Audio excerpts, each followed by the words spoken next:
कहानी की शुरुआत होती है एक घने जंगल को दिखाते हुए। एक आदमी पागलों की तरह भाग रहा था, इस उम्मीद में कि शायद उसे इस जंगल से भाग निकलने का कोई रास्ता मिल जाए। लेकिन ये जंगल इतना घना था कि यहाँ से बाहर जाने का कोई रास्ता नहीं नजर आ रहा था। यह आदमी सूरज को देखते हुए आगे बढ़ता है, लेकिन अब सूरज भी धीरे धीरे ढल रहा था। मगर इस आदमी ने भागना नहीं छोड़ा। भागते भागते एक पॉइंट आया जहाँ एक बोर्ड पर लिखा हुआ था पॉइंट ऑफ नो रिटर्न, यानी वहां से कोई वापस नहीं जा सकता। साथ ही इस बोर्ड पर नंबर 108B लिखा हुआ था। ये देखकर वो और भी ज्यादा परेशान हो जाता है। धीरे धीरे अंधेरा और बढ़ने लगा और पूरे जंगल में एक अजीब सा खौफ फैल गया। तभी अचानक एकदम से सारे परिंदे उड़कर वहां से चले जाते हैं। इस आदमी के कई मील के सफर के बाद भी उसे पूरे जंगल में कोई भी एक जंगली जानवर नहीं दिखाई दिया। न जाने ऐसा क्या था जिसे जंगली जानवर भी डर रहे थे। डर के मारे वह आदमी और भी तेजी से भागने लगा। लेकिन कई घंटों का सफर करने के बाद वह आदमी अचानक एक जगह पर आकर रुक गया और उसके चेहरे पर मायूसी छा गई, क्योंकि उसके सामने वही 108 नंबर वाला साइन बोर्ड था जिस पर लिखा हुआ था पॉइंट ऑफ नो रिटर्न। अब आदमी को समझ आया कि चाहे मैं जितना भी भागूं पर इस जंगल से निकल नहीं सकता। इसलिए अब वो वहां छुपने की जगह ढूंढने लगा, लेकिन वहां उसे छुपने के लिए कोई सेफ जगह नहीं मिली। इसीलिए अब वो पेड़ के ऊपर चढ़ जाता है, पर तभी उस पेड़ की टहनी टूट गई, जिससे वो आदमी काफी ऊंचाई से नीचे जमीन पर आ गिरा। पेड़ से गिरने के बाद वो बहुत ज्यादा जख्मी हो चुका था। उसे काफी गहरी चोटें आई। इससे पहले कि वो बेहोश हो जाता तभी अचानक जमीन हिलने लगी और अजीब सी गुराने की आवाजें आने लगी। वो आवाजें सुनकर आदमी के गले में सांसें अटक गईं। तभी अचानक कोई उसे खींच कर ले गया। खींचने वाला कौन था ये नहीं दिखाया गया, लेकिन हमें उस आदमी की दर्द भरी चीखें सुनाई दी गई। इस इंसिडेंट के 6 दिन बाद हमें शहर में मीना नाम की एक लड़की को दिखाया जाता है जो एक बर्ड शॉप में काम करती है। तभी उसका बॉस आता है और मीना को एक गोल्डन पैरट को शहर से दूर एक जू में डिलीवर करने का ऑर्डर देता है। मीना बॉस की बात को मानते हुए अब उस पैरट को डिलीवर करने जाती है। मीना गाड़ी में बैठकर अपने मोबाइल में उस जू का लोकेशन सेट कर लेती है और अपने सफर पर निकल पड़ती है। शहर से बाहर निकलने के बाद वो एक बोर्ड पर बहुत सारे लोगों के मिसिंग फोटोज देखती है, यानी वहाँ पर कई सारे लोग गायब हो चुके थे। लेकिन मीना उन पर ज्यादा ध्यान नहीं देती और आगे बढ़ने लगती है। आगे बढ़ते दौरान मीना शॉर्टकट लेते हुए जंगल के रास्ते से गुजरती है ताकि वो जल्दी से इस पैरट को जू तक डिलीवर कर दें। और वो पहुंच गई जंगल के बीचों बीच। ये वही जगह है जहां हम पहले एक आदमी को गायब होते देख चुके हैं। वहां आकर मीना बुरी तरह से फंस चुकी थी। वो अपने मोबाइल पर मैप देखती है, लेकिन वहां मोबाइल के सिग्नल नहीं आ रहे थे और उसके कार का रेडियो भी काम नहीं कर रहा था। मीना अब वहां से वापस निकलने लगी, लेकिन अब उसे वहां से बाहर निकलने का रास्ता समझ नहीं आ रहा था। थोड़ी देर बाद मीना की गाड़ी भी खराब हो गई। मीना गाड़ी से बाहर निकलती है और उसे सामने लगा हुआ वही पॉइंट ऑफ नो रिटर्न वाला बोर्ड दिखाई देता है। मीना को कुछ समझ नहीं आता, इसीलिए वो पैरट के पिंजरे को हाथ में लेकर आसपास मदद ढूंढने आगे चली जाती है। लेकिन वहां आसपास किसी भी मदद का नामो निशान तक नहीं था। उसके बाद वो वापस उस जगह पर लौट आती है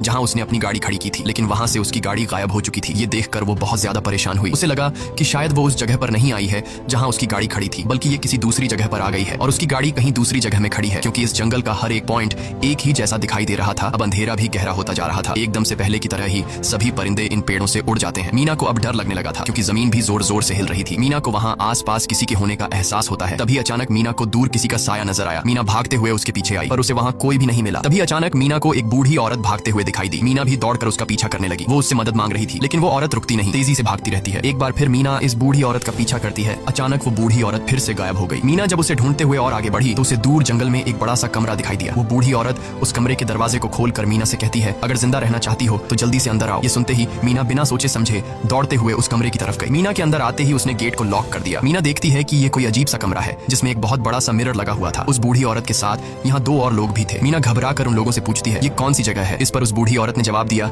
कि इस जगह को हम दी कोब कहते हैं। मेरा नाम है मैडलन, ये लड़की है कियारा और इस लड़के का नाम है डेनियल। बूढ़ी औरत मीना से कहती है कि अभी बातचीत का वक्त नहीं है, तुम जल्दी से हमारे साथ मिरर के सामने खड़ी हो जाओ, क्योंकि कोई हमें देखने आने वाला है। मीना पूछती है आखिर हमें कौन देखने आ रहा है, तो वो बूढ़ी औरत उससे कोई जवाब नहीं देती। एकदम बाहर से अजीब सी आवाजें आने लगी। मीना डर के मारे पूछती है कि ये आवाज किस चीज की है, तो कियारा मीना को बताती है कि इन्हें हम वॉचर्स कहते हैं। वे शीशे के दूसरे ओर से हमें देख रहे हैं, पर हम उन्हें नहीं देख सकते। वे हर रात सूरज ढलने के बाद यहाँ आते हैं और हमें देखते रहते हैं जब तक सुबह का सूरज नहीं निकल आता। तभी शीशे के दूसरी तरफ से शोर आने लगा। मीना पूछती है ये शोर कैसा है? उस बूढ़ी औरत ने बताया कि वॉचर्स तुम्हारे आने से खुश हैं, तुम्हें यहाँ देखकर तालियां बजा रहे हैं। मीना बुरी तरह से कंफ्यूज थी। वो जल्द से जल्द यहाँ से निकलना चाहती थी। मैडलन जिन्हें वॉचर्स कह रही थी, न तो अब तक मीना ने उन्हें देखा और न ही किसी और ने देखा था। रात गुजर जाती है। सुबह होने पर ये लोग उस जगह से बाहर निकल आते हैं। मैडलन बताती है कि वे वॉचर्स सिर्फ रात में ही बाहर निकलते हैं, दिन के वक्त हम लोग जंगल में आजाद घूम सकते हैं। मीना रात भर यही सोच रही थी कि कब सुबह होगी और जल्दी से मैं इस जंगल से बाहर निकल जाऊं। इसीलिए वह फौरन जंगल से बाहर निकलने का रास्ता ढूंढने लग जाती है। तब मैडलन बाकी सबको उसे रोकने से मना कर देती है, जैसे कि वह जानती हो कि मीना इस जंगल से बाहर नहीं निकल सकती और वह जरूर वापस आएगी। बस मीना को जाते हुए मैडलन बताती है कि तुम्हारा यह फैसला अच्छा नहीं है, इस जंगल से बाहर निकलने का कोई रास्ता नहीं है। रात होने से पहले हमें इस घर में वापस आना पड़ता है। अगर तुम लेट हो गई तो तुम अपनी जान से हाथ धो बैठोगी। मीना किसी की बात नहीं सुनती और अपने पैरट को लेते हुए तेजी से आगे बढ़ती है। थोड़ा सा आगे बढ़ने पर उसे वही पॉइंट ऑफ नो रिटर्न वाला साइन दिखाई देता है। उसे देखकर वो घबरा तो गई, लेकिन उसने हिम्मत नहीं हारी और सूरज को देखकर सूरज की डायरेक्शन में आगे बढ़ती रही, पर जंगल से निकलने में कामयाब नहीं हो सकी। आगे चलकर रास्ता ही खत्म हो गया। मीना ने देखा कि वो एक पहाड़ के टॉप पर खड़ी है, जहाँ से आगे दूर दूर तक जंगल के सिवा कुछ भी नहीं था। इसीलिए वो मायूस होकर नीचे बैठ जाती है। तभी अचानक उसके कंधे पर किसी ने हाथ रखा। वो डर गई और जब उसने पीछे मुड़कर देखा तो वो बूढ़ी औरत मैडलन थी। यहाँ मैडलन उसे हौसला देती है और कहती है कि सिर्फ तुम ही नहीं जिसने यहाँ से निकलने की कोशिश की और हार गई, हम भी तुम्हारी तरह ही हार कर यहाँ रुके हैं। यहाँ से बाहर निकलने का कोई रास्ता नहीं, चलो मैं तुम्हें कुछ दिखाती हूँ। मैडलन मीना को जंगल की तरफ लेकर जाती जाती है। मेडलिन मीना से कहती है ये जंगल एक शिकारी है और हम सब उसका शिकार। अगर जिंदा रहना चाहती हो तो हमारे साथ ही रहो। मेडलिन उसे पॉइंट ऑफ नो रिटर्न वाले काफी सारे साइन बोर्ड दिखाती है जो कि जंगल के चारों तरफ गोल घेरे में लगे थे और उनके बीच में था उनका कमरा। मेडलिन बताती है कि ये हमारे घर से आधे दिन के फासले पर लगे हैं। अगर इसे आगे गई तो वापस लौटना मुश्किल हो जाएगा, इसलिए कभी भी यह तुम्हें नजर आए तो तुम इन्हें इग्नोर मत करना। मीना पूछती है ये सब किसने बनाया, तो वो जवाब देती है ये एक प्रोफेसर ने बनाया है, लेकिन अब तक उसे किसी ने देखा नहीं है। अब रात हो जाती है, ये लोग वापस उस घर के अंदर आ जाते हैं। हर रात वॉचर्स उन्हें देखने के लिए आते थे। आज कियारा नामी लड़की उनके सामने डांस करती है और कहती है ये सब उन्हें पसंद है। ऐसा नहीं था कि इन चारों को हर रात वॉचर्स के सामने खड़ा ही रहना पड़ता था। ये लोग जो चाहते वह कर सकते थे, बस ये लोग उनकी तरफ अपनी कमर नहीं कर सकते थे। ऐसा करने पर वो लोग बहुत ज्यादा गुस्सा हो जाते थे। रात में तो उन्हें सिर्फ वॉचर्स का मसला था, लेकिन दिन में भी उन्हें बहुत मुश्किलों का सामना करना पड़ता था। ये लोग जंगल से हर रोज अपना पेट भरने के लिए कुछ न कुछ शिकार करके लाते थे,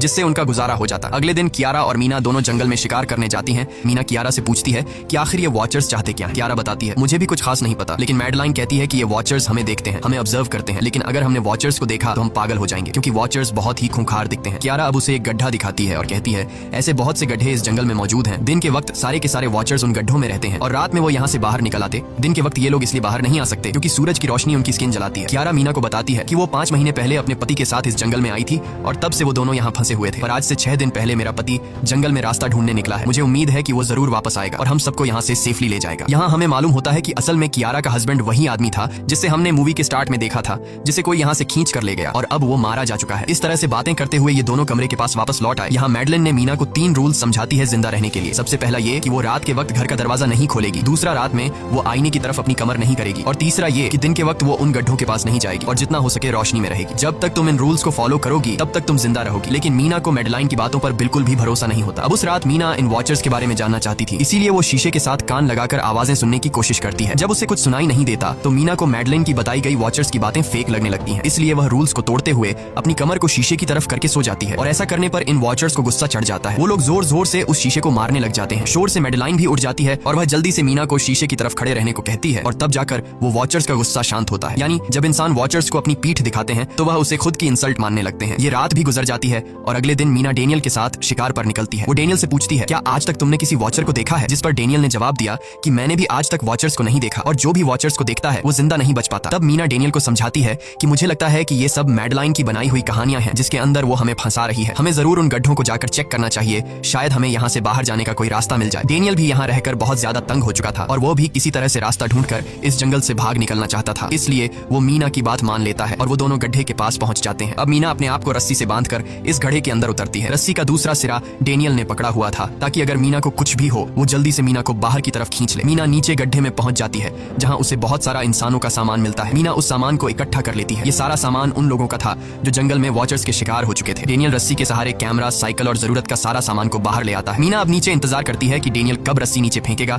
और मैं ऊपर चली जाऊंगी। और इससे पहले कि मीना उस गड्ढे से बाहर निकल पाती उसे गड्ढे के अंदर किसी के आने की हलचल सुनाई देती है। मीना जल्दी से डेनियल को रस्सी नीचे फेंकने की आवाज देने लगती है, लेकिन तभी मीना को पकड़ने के लिए एक वॉचर का हाथ बढ़ने लगता है। पर मीना धूप में खड़ी थी, इसलिए जब उस वॉचर के हाथ पर सूरज की रोशनी पड़ी तो उसका हाथ जलने लगा। इतने में डेनियल ने नीचे मीना के पास रस्सी फेंकी और मीना फौरन जल्दी से बाहर निकल आई। मीना पूरी तरह से डर गई थी। ये लोग उस सारे सामान को लेकर अपनी सेफ हाउस में आ गए जहां मैडलिन ने उससे पूछा ये सामान तुम्हें कहां से मिला। ये लोग झूठ बोल देते हैं कि ये सामान उन्हें इस जंगल से मिला। मैडलिन को इस जंगल में रहते हुए बहुत अरसा गुजर चुका था। वो जानती थी कि ये सामान उसे जंगल से नहीं बल्कि एक गड्ढे से मिला होगा। वो मीना से पूछती है बताओ तुमने गड्ढे के अंदर क्या देखा, लेकिन मीना उसे कुछ नहीं बताती। ये लोग बहुत खुश थे कि आज रात ये लोग वॉचर्स को देख पाएंगे क्योंकि मीना को गड्ढे के अंदर एक कैमरा मिला था। डेनियल किसी तरह जुगाड़ करके उस कैमरा को टीवी के साथ अटैच कर लेता है ताकि ये लोग भी टीवी पर वॉचर्स को देख पाए। मैडलिन बार बार उन्हें समझाती है कि ये तुम लोग गलत कर रहे हो, लेकिन ये दोनों उसकी एक बात भी नहीं सुनते। आज रात ये लोग वॉचर्स के इंतजार में बैठे थे ताकि उन्हें वो देख पाए, लेकिन काफी रात होने के बावजूद भी आज कोई वॉचर उन्हें देखने नहीं आया और अब कुछ देर बाद उनके साथ कुछ अजीब सा होने वाला था। ये लोग बातचीत में मसरूफ थे कि तभी उनका दरवाजा खटखटाया जाता है, यानी दरवाजे पर किसी ने दस्तक दी। उन्होंने जल्दी से टीवी की तरफ देखा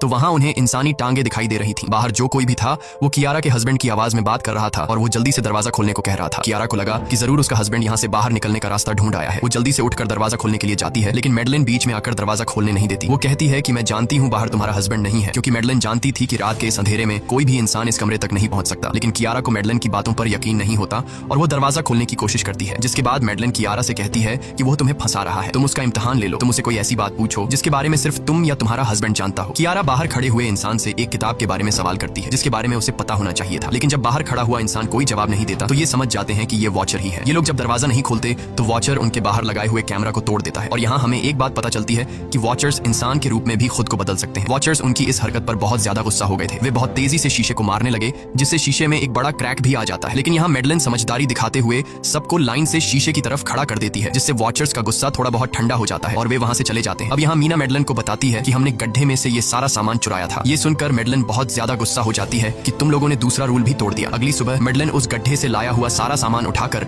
वापस उसी गड्ढे में फेंक देती है, जिससे उन वॉचर्स का गुस्सा थोड़ा शांत हो जाता है। मगर अब इन लोगों को जंगल में बहुत ही ज्यादा अजीब चीजें दिखाई देना चालू हो गई थी और उसका सबसे ज्यादा असर डेनियल पर होता है। डेनियल अचानक बात बात पर बहुत ज्यादा गुस्सा करने लग जाता है। दूसरी तरफ कियारा, जिससे पहले उम्मीद थी कि उसका हस्बैंड जिंदा है और वो यहाँ आकर उसे यहाँ से बचा लेगा, लेकिन अब उसे पता चल चुका था कि उसका हस्बैंड अब वापस नहीं आएगा, जिसकी वजह से वह अंदर ही अंदर पूरी तरह से टूट चुकी थी और वो डिसाइड करती है कि वह वॉचर्स के इन गड्ढों में कूदकर अपनी जान दे देगी, क्योंकि अब उसके पास जीने की कोई वजह नहीं रही। वह ऐसा करने ही वाली होती है कि मीना आकर उसे बचा लेती है। इसी बीच हम देखते हैं कि डेनियल मेडलिन की तरफ अजीब तरह से देख रहा होता है और वह गुस्से में आकर मेडलिन को पेड़ के साथ बांध लेता है। डेनियल ने कहा कि अब मैं इस बुढ़िया के कोई रूल्स नहीं मानूंगा, अब यहाँ सिर्फ मेरी बात मानी जाएगी। अब रात होने वाली थी, इसलिए डेनियल कमरे की तरफ भागा और कियारा भी उसके पीछे भागी, लेकिन मीना मेडलिन के पास आई और उसकी रस्सियां खोलने लगी। दूसरी तरफ डेनियल ने कियारा को लेकर कमरे का दरवाजा अंदर से बंद कर दिया और मीना और मेडलिन को बाहर वॉचर्स के लिए छोड़ दिया। मीना और मेडलिन डेनियल से दरवाजा खोलने के लिए गिड़गिड़ाते रहे। डेनियल से रिक्वेस्ट करते हैं कि प्लीज दरवाजा खोल दो, लेकिन डेनियल ने दरवाजा नहीं खोला। अब बाहर चारों तरफ अंधेरा छा गया और वॉचर्स के आने का टाइम हो गया, इसलिए अब मजबूरन उन्हें अपनी जान बचाने के लिए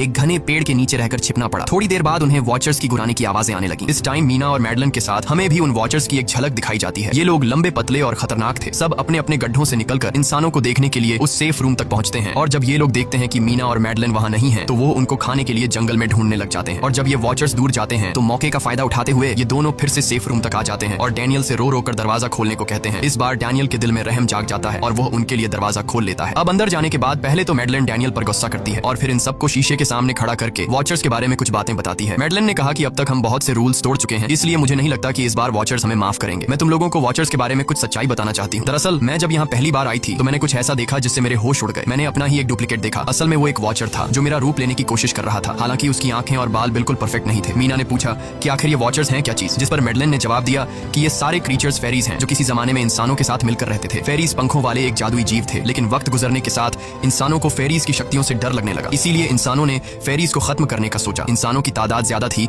इसलिए फेरीज इंसानों का मुकाबला नहीं कर पाए। इंसानों ने इन फेरीज को जंगल में एक बहुत बड़े गड्ढे के अंदर कैद कर लिया और उन्हें श्राप से हमेशा हमेशा के लिए इस गड्ढे में बंद कर दिया। उसके बाद फेरीज कई 100 सालों तक उस गड्ढे में कैद रहे, लेकिन फिर वक्त के साथ उन्होंने जमीन के अंदर खुदाई करके निकलने के रास्ते बना लिए। आज वही फेरीज वॉचर्स के रूप में गड्ढों से निकलकर हमारे सामने आते हैं। हालांकि कई 100 सालों तक जमीन के अंदर रहने की वजह से उन्होंने अपने पंख और जादुई शक्तियां खो दी और साथ ही उन्हें सूरज की रोशनी से तकलीफ होने लगी, लेकिन अब भी उनमें रूप बदलने की शक्ति है। इस पर डेनियल ने मेडलिन से पूछा कि ये वॉचर्स हमसे क्या चाहते हैं और ये हर रात हमें देखते क्यों हैं, जिस पर मेडलिन ने बताया कि ये वॉचर्स एक बार फिर से जंगल से निकलकर इंसानों के बीच रहना चाहते हैं, लेकिन अपने असली रूप में ये इंसानों के बीच नहीं रह सकते। इसीलिए उन्होंने हमें यहाँ रखा हुआ है ताकि हमें देखकर हमारा रूप ले सकें और हमसे आज के दौर के तौर तरीके सीखकर इंसानों के बीच रह सकें। मेडलिन ये सब बातें बता ही रही थी कि अचानक सभी वॉचर्स वापस लौट आए और जब वॉचर्स को पता चलता है कि मेडलिन और मीना वापस अपने कमरे में आ गए हैं तो वो सब गुस्से से भड़क उठे और दरवाजा तोड़ने की कोशिश करने लगे। इन चारों ने टेबल को खींचकर दरवाजे के सामने रख दिया ताकि दरवाजा वॉचर्स तोड़ न सके, लेकिन वॉचर्स की ताकत काफी ज्यादा थी और इन चारों को पता चल चुका था कि जल्द ही वॉचर्स अंदर आ जाएंगे और उन्हें मौत अपनी आंखों के सामने दिखाई दे रही थी। तभी उन्होंने देखा कि टेबल को घसीटकर दरवाजे तक ले जाने की वजह से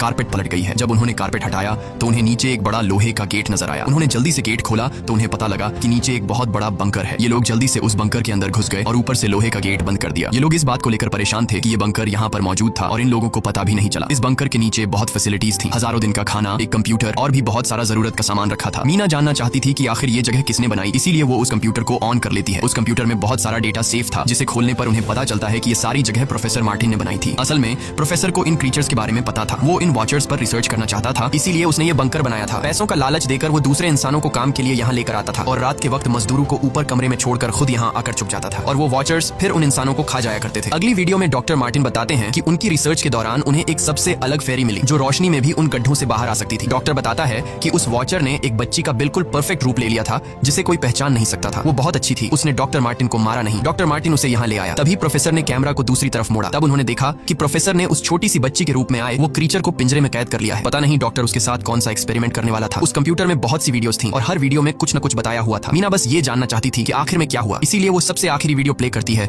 जिसमें वह देखती है कि प्रोफेसर खुद को और उस फेरी को मारने वाले हैं। मरने से पहले वह इस जंगल में फंसे हुए लोगों के लिए यहाँ से निकलने का रास्ता बता देता है और कहता है कि शाम में जिस डायरेक्शन में परिंदे भागते हैं उस डायरेक्शन में भागने से वे लोग इस जंगल से निकल सकते हैं। उसने इस रिकॉर्डिंग मैसेज में कहा था कि अगर कोई इस जंगल से निकलने में कामयाब हो गया तो यूनिवर्सिटी में जाकर मेरी सारी रिसर्च तबाह कर देना। मैंने यहाँ आकर बहुत बड़ी गलती कर दी। उसके बाद प्रोफेसर ऊपर चले गए और फिर 2 गोलियों की आवाज आई जिससे उन्हें समझ समझ आया कि प्रोफेसर ने पहले उस फेरी को मारा और फिर खुद को गोली मार दी। आज रात ये चारों बहुत खुश थे क्योंकि उन्हें इस जंगल से जान छुड़ाने का रास्ता मिल गया था। अगली सुबह सभी लोग अब बंकर से बाहर निकलते हैं तो देखते हैं कि उनका सेफ हाउस उन वॉचर्स ने पूरी तरह तबाह कर दिया है और आज के दिन उन्हें लाजमी इस जंगल से निकलना होगा, वरना ये लोग मारे जाएंगे क्योंकि रात को अब उनके पास छिपने के लिए कमरा भी नहीं बचा था। ये लोग अब यहाँ जंगल से निकलने के रास्ते में बढ़ने लगते हैं। वो परिंदे जिनके बारे में प्रोफेसर बता रहे थे वे तो शाम को उड़ने वाले थे, लेकिन उन्हें शाम होने से पहले जंगल से बाहर निकलना था, इसलिए मीना अपने पास मौजूद पैरेट को आजाद कर देती है। जिस डायरेक्शन में वह उड़ता है उसी डायरेक्शन में ये लोग चलने लग जाते हैं। चलते हुए रास्ते में ही उन्हें एक कब्र मिली। मैडेलिन उस कब्र को देखकर बताती है कि एक वक्त था जब ये लोग इंसानों के साथ रहते थे, लेकिन इंसानों ने उनके साथ बहुत बुरा किया, धोखा किया और उन्हें यहाँ जंगलों में फंसाकर खुद चले गए। कई घंटे सफर करने के बाद ये लोग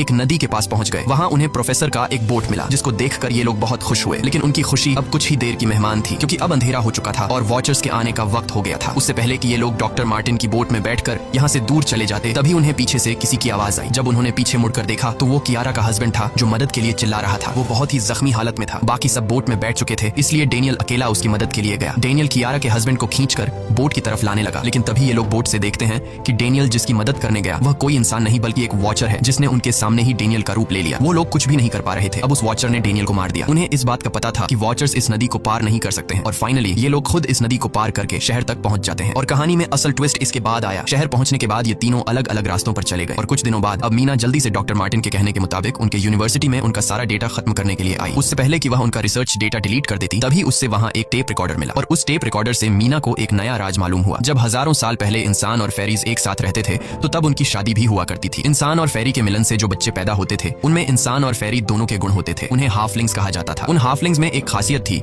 कि वे रूप बदलने में इतने माहिर होते थे कि वे किसी मरे हुए इंसान का रूप भी बदल सकते थे। प्रोफेसर का मानना था कि जब इंसानों ने फेरीज को जंगल के अंदर गढ़ों में कैद कर लिया था तब हाफलिंग इंसानों के बीच अपना रूप बदलकर चुपके से रहने लगे और वो आज भी किसी न किसी रूप में इंसानों के बीच मौजूद है। मीना जब प्रोफेसर के ऑफिस में आई और वहां पर जांचबीन करने लगी तो वहां उसके हाथ कुछ ऐसी तस्वीरें लगी जिसने उसके होश उड़ा दिए। उसने देखा कि तस्वीर में जो प्रोफेसर के साथ लेडी खड़ी है वो कोई और नहीं बल्कि मैडेलिन है और असल में मैडेलिन प्रोफेसर की वाइफ है। वो कंफ्यूज हो जाती है कि मैडेलिन ने उसे ये बातें क्यों नहीं बताई। इस भारी कंफ्यूजन को शेयर करने के लिए वो कियारा के पास आती है और उसे बताती है कि जिस मैडेलिन से हम जंगल में मिले थे वो असल में प्रोफेसर मार्टिन की वाइफ है, लेकिन उसने हमें ये सच्चाई इसलिए नहीं बताई क्योंकि वो खुद एक इंसान नहीं बल्कि एक रूप बदलने वाली फेरी थी। मैंने जब रिसर्च किया तो मुझे पता चला कि काफी साल पहले प्रोफेसर की वाइफ मैडेलिन कैंसर की वजह से मर गई थी। ये सुनकर कियारा कहती है कि फिर वो मैडेलिन कौन थी जो इतने समय से हमारे साथ थी। इस पर मीना कहती है मुझे सब समझ आ रहा है। दरअसल प्रोफेसर अपनी वाइफ के मरने से बहुत दुखी थे और उसे हर हाल में वापस पाना चाहते थे और जब प्रोफेसर को इन रूप बदलने वाली फेरीज के बारे में पता चला तो प्रोफेसर ने उस रूप बदलने वाली फेरी को पिंजरे में कैद किया जो एक बच्ची का परफेक्ट रूप लेकर उनके पास आई थी। प्रोफेसर ने अपनी वाइफ की फोटो दिखाते हुए उस फेरी को अपनी वाइफ मैडेलिन जैसा बना दिया क्योंकि वो फेरी बाकी फेरीज से अलग थी। वो दिन में भी बाहर आ सकती थी। मीना ने कहा कि मैंने मैडेलिन को यहाँ बुला लिया है, हमें किसी तरह से करके उसे वापस जंगल भेजना होगा। तभी एक कार वहाँ आकर रुकी। जब उस कार से जो इंसान उतरा उसे देखकर मीना के गले में सांस अटक गई। वो कियारा थी, यानी कि अब तक जो मीना के साथ थी वो मैडेलिन थी। उसने कियारा का रूप ले रखा था। कियारा जैसे ही घर के अंदर आई तभी मैडेलिन ने कियारा के हस्बैंड के रूप में बदलकर उसे बेहोश कर दिया। मीना ने मैडेलिन से कहा आखिर तुम चाहती क्या हो, जिस पर मैडेलिन गुस्से में आकर कहा मैं फेरीज की सबसे अलग मखलूक हूँ। मेरे सभी साथी बचपन से मुझे चिढ़ाते थे, वो मुझे अपने साथ नहीं रहने देते क्योंकि मैं सबसे अलग थी। मैं उस जंगल में अकेली पड़ चुकी थी और मैं उस जंगल से निकलकर बाहर लोगों के साथ मिलकर रहना चाहती थी। फिर एक दिन प्रोफेसर उस जंगल में आया,